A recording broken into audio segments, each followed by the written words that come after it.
Hi everyone, how's it going? Welcome to this Magicka Templar build for the Waking Flame patch.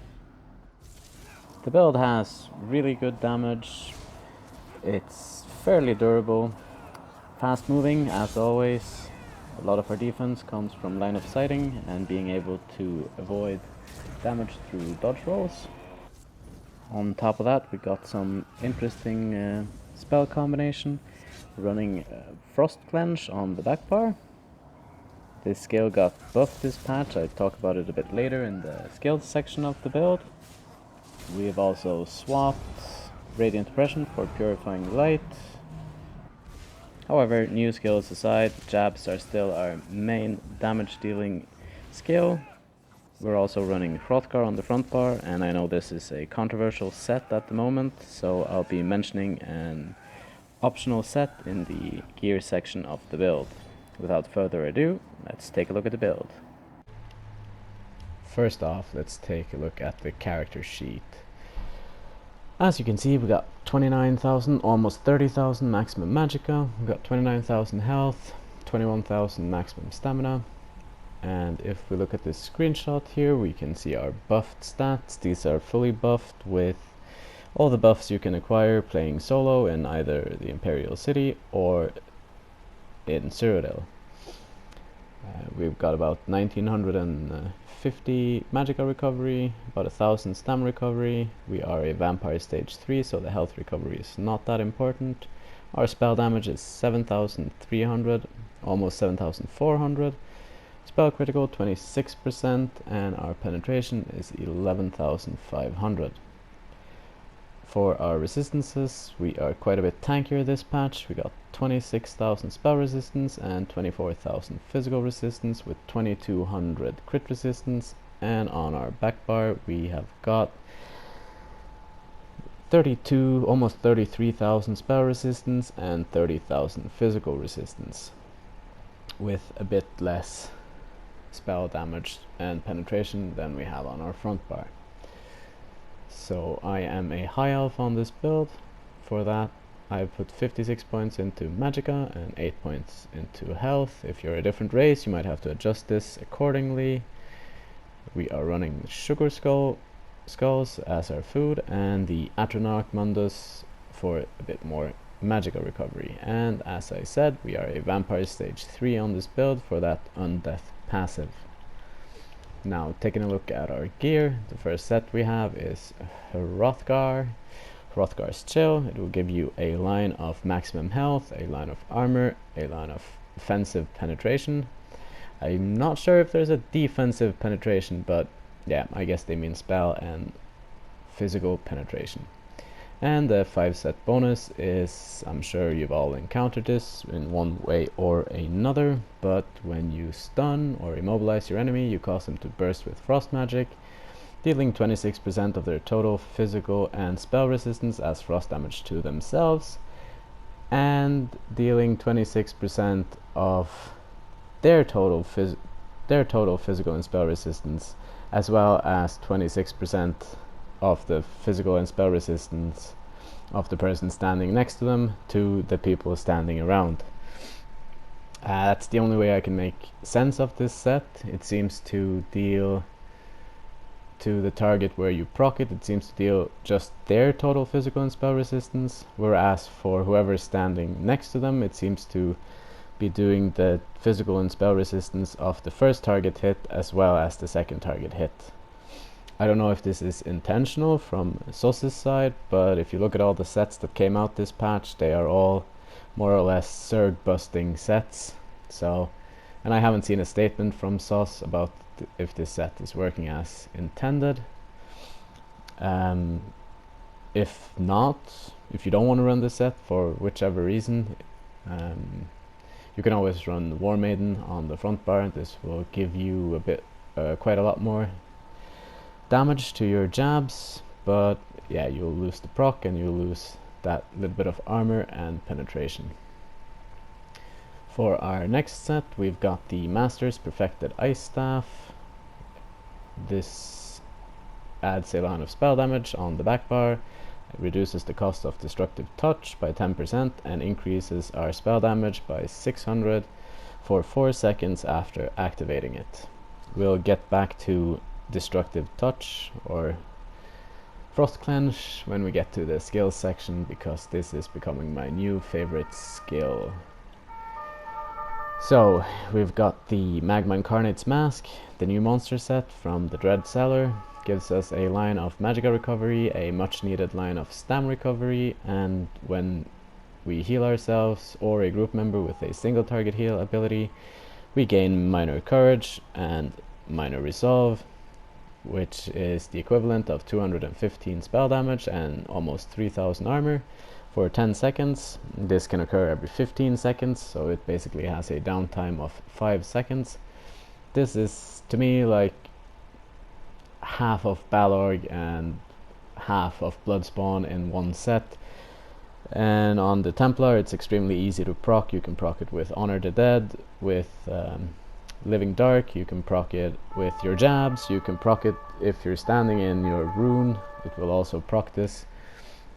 So very easy to proc. It has, like I said, a 5 second downtime, but overall a really nice set for our Magicka Templar.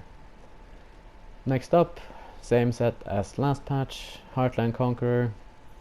This will give us a line of weapon and spell damage, line of maximum magicka, a line of stamina, and increase the effectiveness of our weapon traits by 100%. We are running Nirnhoned and Sharpened on the front bar and Defending on the back bar. For the traits, I've gone for 2 infused on the jewelry, 1 spell damage, 1 reduced magicka cost of spells, and 1 swift with magicka recovery. This is what works best for me. You can, of course, choose to run both magicka recovery if you want, but I feel this is what gives me the best sustain in the game at the moment. We are running 3 light, 3 medium and 1 heavy, all tri-stat enchants with 2 impenetrable and the 5 well fitted. For the potion, we are still using the Alliance Spelldrought. I don't like running Entropy, I don't like running Vampire's Bane or Inner Light on my front bar, so I prefer to run these potions. As we saw on our stat sheet, we have nearly 2000 magicka recovery, plus our rune, and almost 1000 stam recovery, so I think we will be fine without, or I am fine without the tri-stat potions at least. Moving on to the skills. On the front bar, Race Against Time. The minor force is nice, the movement speed is critical, and the snare immobilization immunity is also critical.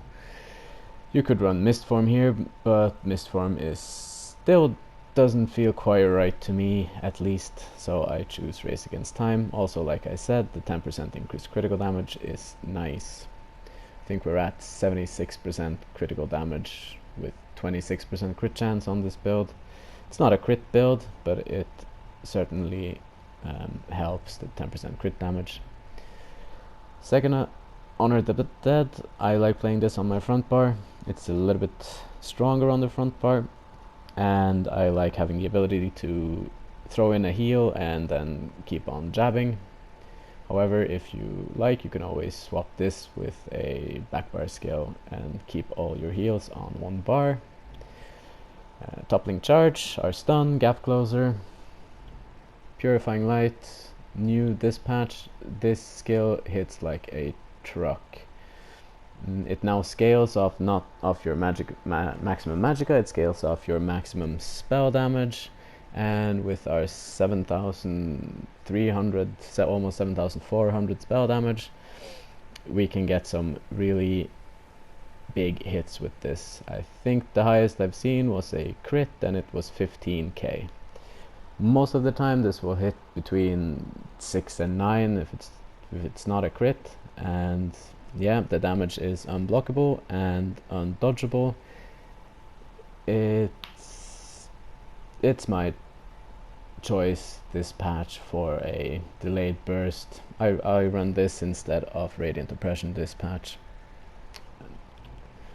Yeah, jabs. Don't have to say anything about this skill.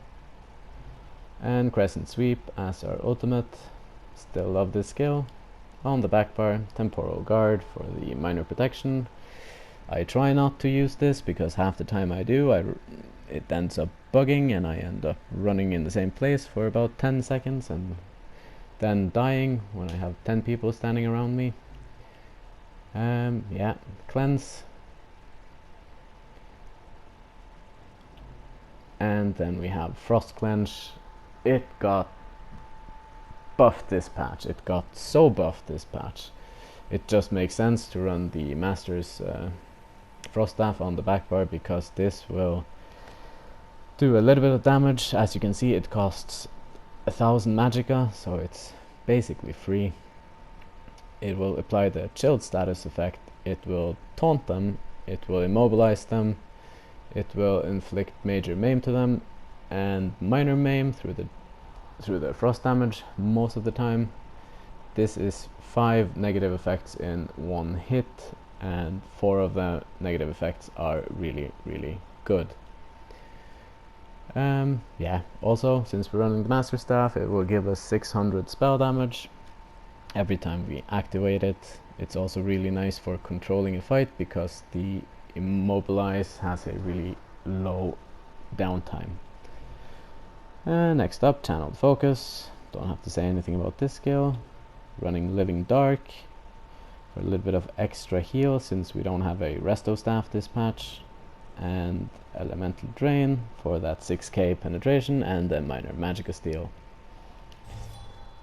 For the passives, all class passives, all dual wield passives, Destruction Staff passives, but don't put points into Trifocus because then when you block with your Ice Staff it will cost Magicka instead of stamina and we don't want that.